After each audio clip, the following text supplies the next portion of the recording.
अस्सलाम वालेकुम भाईजान। सब दोस्तों को मेरी तरफों सलाम वालेकुम ते आने वाली ईद मुबारक।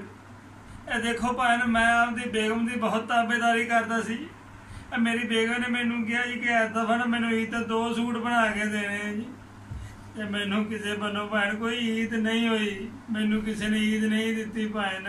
ते मैं आपकी बेगम को गया खाली हथ, उन्हें मैनू घरों कढ़ दिता, नाल मेरे बड़े भाई ने भी घरों कढ़ दिता। देखो भैन, देखो शुगर का मरीज है भैन, देखो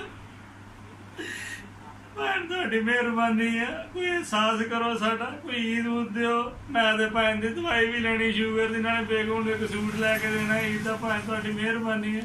तो जो नहीं कुछ कर सकते तो भैन साडी वीडियो को लाइक लाजमी कर दो जी भैन, ते शेयर लाजमी करे जे भैन, शेयर लाजमी करे जे भैन, थोड़ी मेहरबानी है।